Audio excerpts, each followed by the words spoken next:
we're really trying to instill in these estheticians is still putting the power into their hands to make sure that their clients are getting the proper recommendations, getting the proper products to ultimately achieve their skincare goals.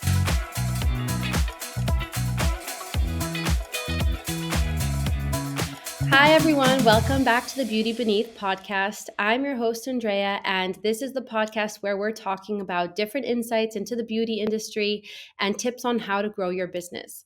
Today, we are going to be delving into how technology is transforming the beauty industry, and I'm so excited to welcome Lauren Cox onto our show. She is the Director of Experience at Pomp Beauty, and she knows more about this than anyone. So, Lauren, welcome. Thank you for being here today. Hi, Andrea. I'm so excited to be here. Thanks for the warm welcome, too. I'm really excited to chat with you about all things beauty and technology. I have had a few years of experience in this industry, so excited to share some of my knowledge. Amazing. Can you tell us a little bit about Pomp Beauty and your role there? Yeah, so as the Director of Experience, I have worked with hundreds of estheticians, getting them set up with the proper technology and retail tools to grow and accelerate their businesses. So I myself am not a licensed esthetician, but I've had so much interactions and support conversations with people in this industry and have learned so much about the needs of an esthetician's business. So I'm excited to share that today.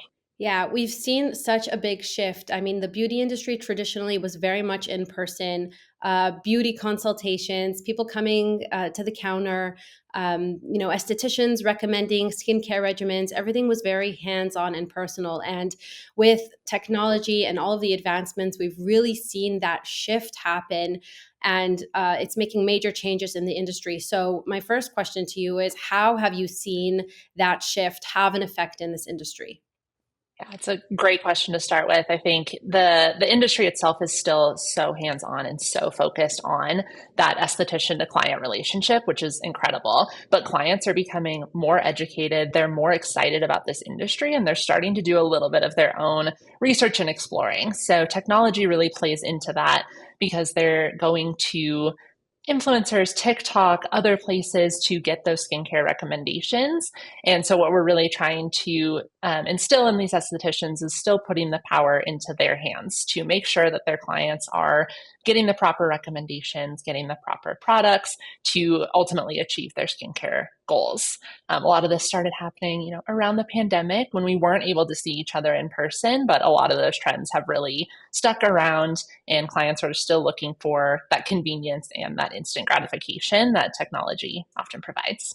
Yeah, of course. We are definitely seeing that post-pandemic. I mean, that I think was one of the biggest drivers of the shift. We really just had to reinvent how we interact with our clients, our customers, and how we conduct our businesses. It made us all take a step back and just need to reframe everything. How is it changing your work at Pomp Beauty? What is Pomp Beauty doing to consistently incorporate the new technology to, what you're offering? Yeah. I think, at Pomp, we're building a platform that really easily connects estheticians with their clients, but also connects estheticians with tons of top brands in the industry. So especially as a solo esthetician or as a newer esthetician in the industry, that can be a huge hurdle, getting access to the brands and the products that you want to recommend to your clients. So with Pomp, we're removing a lot of those hurdles and obstacles that often come up and giving access to those estheticians so that they can get their hands on those products and they can make sure that their clients have access to the top products or even the trendy products in the industry.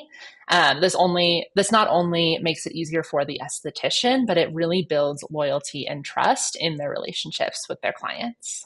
Yeah, I think that's something that's so important, that a lot of times estheticians, they go to school and they learn all about skincare and treatments and ingredients and what works and what doesn't, but they forget to study, or not that they forget, but it's not so much offered the business aspect of it, right? At the end of the day, they still need to run their business.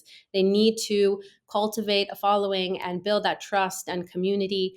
And they need to understand how to expand their revenue through products beyond just the treatment. So it's amazing that Pomp Beauty is offering services to make it easier for estheticians, because I always think about them. They have so much to do. right? They have to create their services and their treatments, and then, advertise them, get people through the door, and then they need to run their business. And it's really hard to think about everything all at once. So the fact that Pomp Beauty is utilizing technology in ways to make it easier for estheticians to grow their business is amazing. Absolutely. And I think so many estheticians don't see themselves as a natural salesperson, or they feel awkward pushing products, but ultimately it's such a huge part of their business. So one of the really great things about virtual sales, whether that's through Pomp or another resource, is that it removes that awkward face-to-face selling, and it really empowers the esthetician to focus on the client's goals. The clients are coming to them because they want help with their skincare needs and goals, and that client is going to buy products somewhere. So we're really just trying to provide that avenue for estheticians to take away that potentially awkward sales feeling, but still make sure that everyone is aligned and everyone is reaching the skin goals that they're after. Yeah, that's amazing. Are you seeing any challenges with incorporating new technology or technological advancements into the business? Or is there anything that, Pomp is doing to kind of foresee challenges that comes with these changes? Yeah, that's a good question. I mean, I think adopting any new technology can be scary and it can come with its own hurdles and challenges, but we try to make it as easy as possible here at Pomp. So, both for the esthetician and the client experience, it's super easy. It's a 3-step process to create your account and to really get those first recommendations. So, we're really trying to make it as simple as possible for the client by showing them those customized routines that their esthetician is creating. And for the esthetician, we're really trying to help them streamline with, instant reminders to their clients if they're starting to run low on a product, or marketing messages if there's a sale or a promo going on. So we're trying to empower the esthetician to really focus on what they do best and what they love most about their jobs, and letting the rest of their business sort of run itself. If you're enjoying the show, one of the best ways to support us is by leaving a rating on Spotify. Here's why it matters. Spotify is one of the biggest platforms for podcasts, and your rating helps us reach more beauty professionals who want to grow. It only takes a few seconds. Just search for Beauty Beneath on Spotify. Tap the 3 dots, then tap Rate Show. Your feedback doesn't just help us. It helps other beauty professionals find the tips and the insights they need to help their businesses thrive. So if you've gotten value from today's episode or any other episode, please take a quick second to leave a rating. I want to touch a little bit on AI and data-driven results and personalization. This is making huge shifts in the beauty industry. How are you seeing AI play a role in what Pomp is doing, or just in the beauty industry in general, and getting this personalized data? How are you seeing that be implemented? Yeah, I mean, it's a great question, and we're seeing AI everywhere. It's definitely part of the future. So while we're not really incorporating this quite yet at Pomp, I have seen it trickle into some of our brand partners, and I think it definitely has really powerful impacts. I know one of our brand partners, you're able to input some of your key skin concerns and your skin type, and it will recommend perfect matches, great matches, etc. But I think with Pomp, what we're really trying to do is still lean into the esthetician as the expert. So we're really starting to incorporate AI there by pointing out products that the esthetician may love, or products that the esthetician could recommend. That way their client still isn't going rogue and buying something that may have contraindications or may not be suitable for their skin type. So there's definitely a lot of potential here. One thing that I think really is already in place in Pomp and in so many other tools is data analytics. We're able to really help that esthetician automate some of their business by knowing and predicting when their client's going to run out of their favorite cleanser, or when they're going to need to re-up on that SPF. So we're able to proactively reach out to those clients, let them know that they might be running low, and get that order going for the esthetician without them needing to lift a finger. So there's definitely a lot of potential here, and I'm excited about what's to come. Yeah, that's very exciting. What I love about that is that you're not taking away that personal touch, which is such a core piece of the beauty industry and what estheticians really, thrive on. That in-person experience, having their expertise, recommending products for their clients' particular skin type or skin concerns. Yeah. I think that personalization is so essential and it allows you to build your business because it's based on trust, it's based on credibility, it's based on results that your clients are going to see. So as much as we want to incorporate technology and we want to have the latest advancements, we don't want to lose that personalization, we don't want to lose that personal touch with our clients. So the fact that you're able to automate all of the busy work and the things that are hard to keep track of but still keep that esthetician's personal touch in there is amazing.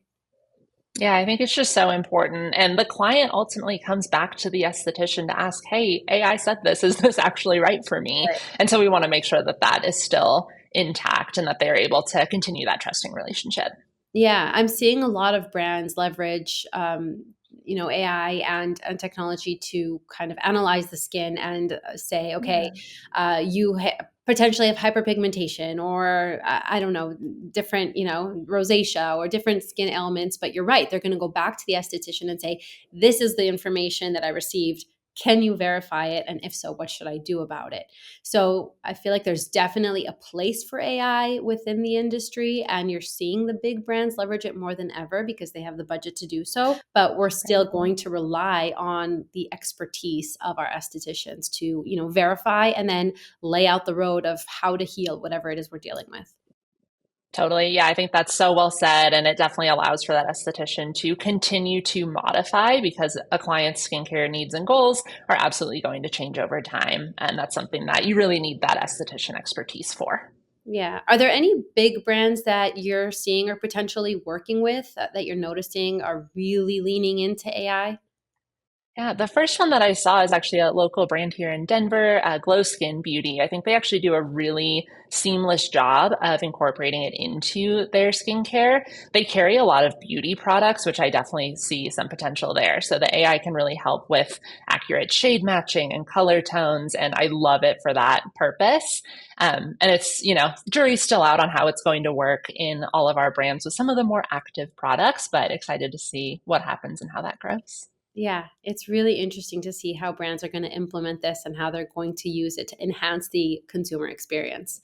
So, Absolutely. something that our entrepreneurs should also be mindful of and kind of just, stay aware because it's not as simple to just launch a brand, go to market, and, just have a standard product. There's so many other things to take into consideration now. So, I want to talk a little bit about how, tech will play into marketing strategies, both for standalone estheticians, spa salon owners, and beauty entrepreneurs. We're talking a lot about how technology is getting implemented into the consumers experience of the product or how it's helping estheticians manage their business, but how are you seeing technology play a role in marketing a brand? Yeah. I think this is also where data really comes into play. And I think this marketing itself is a full time job. So the more that estheticians can rely on technology and can outsource some of those needs, the better it is for their business. Even if they can free up 1 hour of their time to take on another client, that is huge. So there's obviously so many platforms here that estheticians can consider: Instagram, TikTok, any email automating tools. And it's really just a matter of figuring out which tool most naturally integrates into your business. If you don't feel comfortable using TikTok, don't use Instagram. Use that tool that's going to feel the most natural and the most comfortable for you, and figure out what all of the capabilities that tool offers. Sometimes it's shopping, sometimes it's automated texts and emails. But like I said, anything that you can automate is time that you are freeing up to focus on those parts of your business that you really love the most. Yeah, it's taking the path of least resistance, right? I mean, like we said, the estheticians have so much to manage throughout the day and take into consideration, but also our beauty entrepreneurs that are launching their own brand, they also have to think about their sales strategy, their marketing, the content creation, Right. just everything, every aspect of the business. At the end of the day, we're running a business, and you want to just take that path of least resistance and work on platforms that are most intuitive to you. So I love what you said. Like if TikTok is not your thing, then just don't go there. Just because the rest of the world is on there doesn't mean that that's going to be what's most successful to you.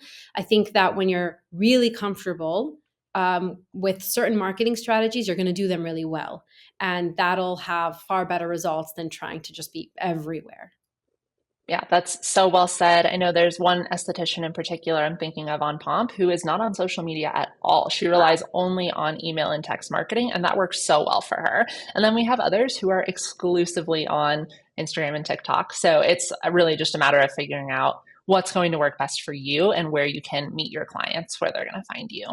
Yeah, there are so many examples of that. I mean, we have a couple of clients here who actually do not take appointments, right? So they have like lines out the door. They are very niche. They specialize in, let's say, acne, and they just don't take appointments. It's just first Yeah. come, first serve, but they're busy and they've created really good products for home use and aftercare, and they've just expanded their revenue in such a great way.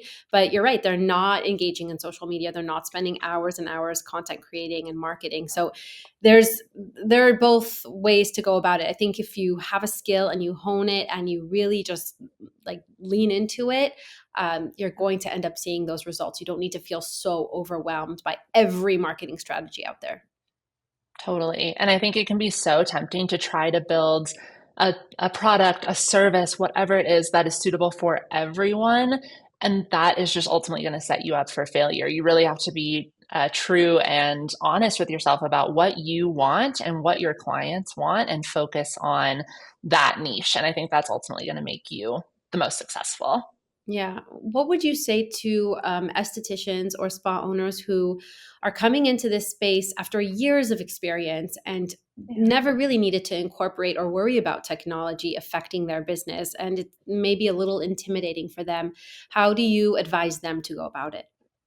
Yeah, I would say, start small and figure out what that part of their business is that they dread doing the most. Do they dread reordering an inventory? Do they dread posting on Instagram? Figure out that thing that is the most just soul sucking and draining or time consuming, and then start doing some research, whether that's talking to other people in your industry, using AI or a chat GPT to see what tools are out there and start figuring out one piece of technology that you can incorporate that takes that task off of your plate. And I think the more that you can start to streamline that and remove those obstacles from your day, you're going to start to be a lot more keen to incorporate additional technology and you'll start to see all of the benefits that come with freeing up your time. Yeah. Yeah, definitely. When we're talking about, seeing the benefits, how do you think that spa owners or estheticians should be looking at the data? So you're implementing marketing strategies and you're trying to leverage technology as much as possible, but how do you know that it's working for you? Yeah, I think a couple easy ways to look at this is looking at your appointments. Are you getting more appointments booked? Are clients rebooking? Are you seeing fewer cancellations? This could also really reflect itself in your retail sales. Are you noticing that clients are taking your advice and they're purchasing those at home products, which are ultimately going to get them that much closer to their skincare goals? Obviously, there's so much more you can look at, especially with tools like Instagram or TikTok that do provide you with a lot more of those business analytics. But I think those are a couple of really tangible and meaningful data points that you can look at that show positive growth in your business. Yeah.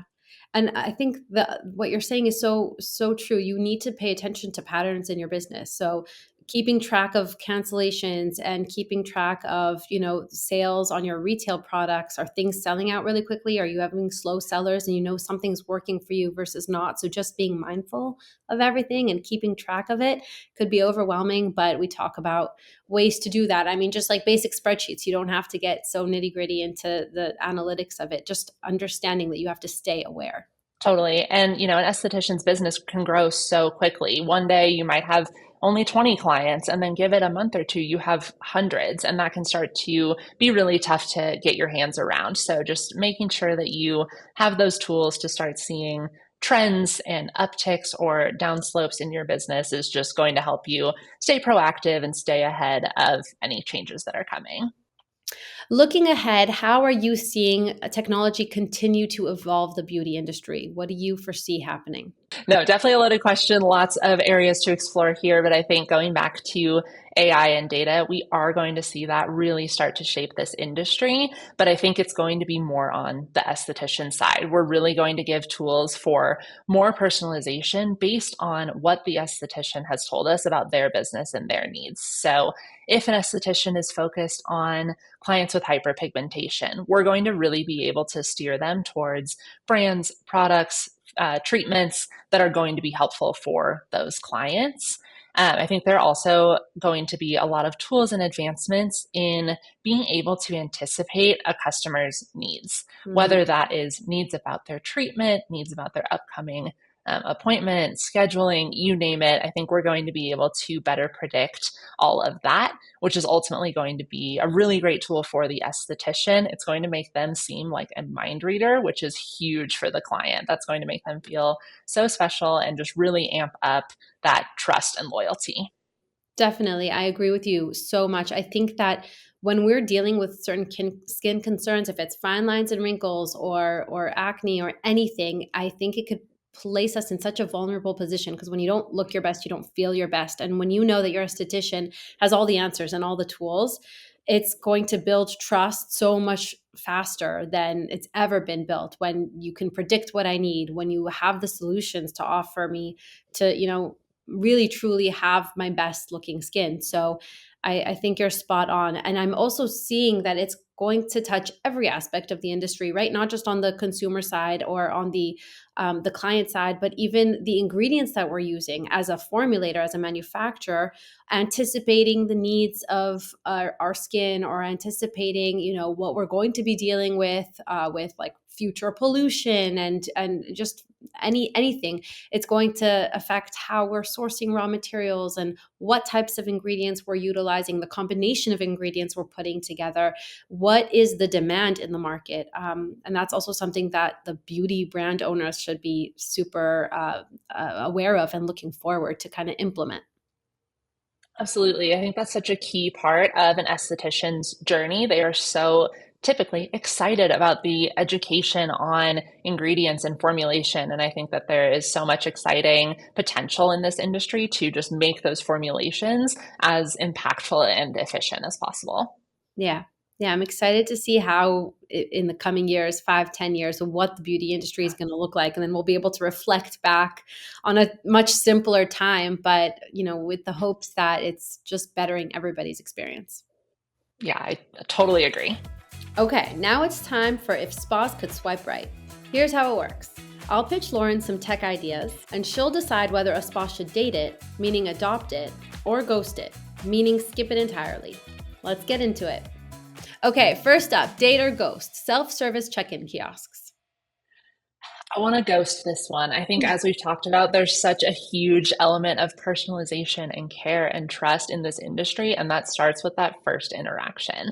So I would say with this one, it feels a little impersonal. I really think that it's important to have that face-to-face interaction here with a caveat. If you need to collect any sort of intake forms ahead of time, I think that's okay to automate. Right. Yeah, definitely.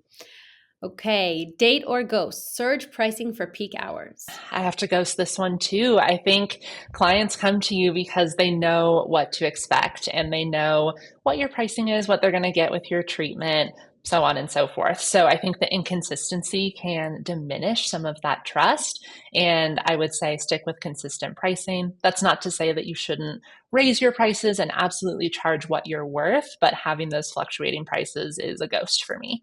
Yeah, I agree.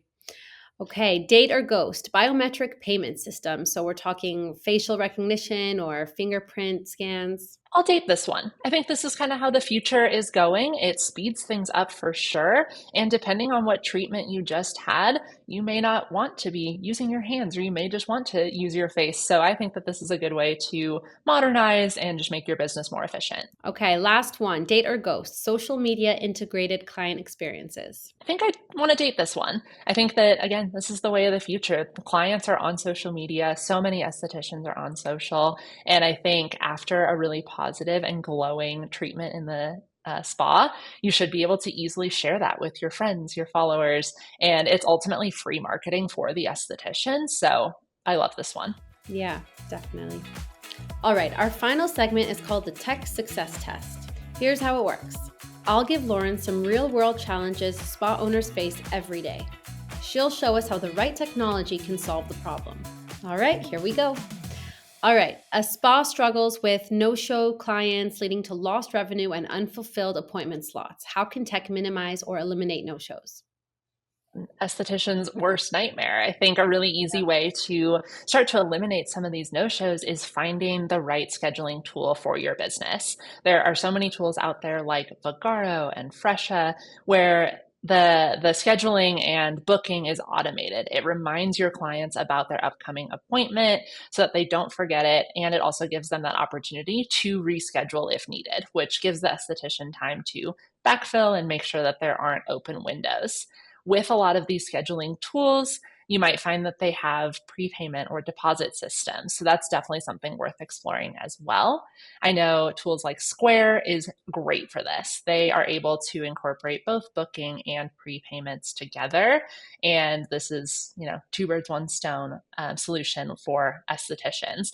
The client at this point too has already invested in their appointment. They're more likely to show up and more likely to enjoy that full experience. Okay, next one. The spa's retail sales are flat because staff isn't consistently upselling products to clients. What tech solutions can drive retail product recommendations and purchases? I mean, this is a shameless plug for Pomp here. I think this is so helpful for estheticians. They're able to instantly get their clients onto Pomp. They can build out a custom routine, but the client is also able to do shopping on their own. So if the client isn't ready to commit to the full routine, or maybe they want to add on to those recommendations with acne safe skincare and makeup, they're able to do so.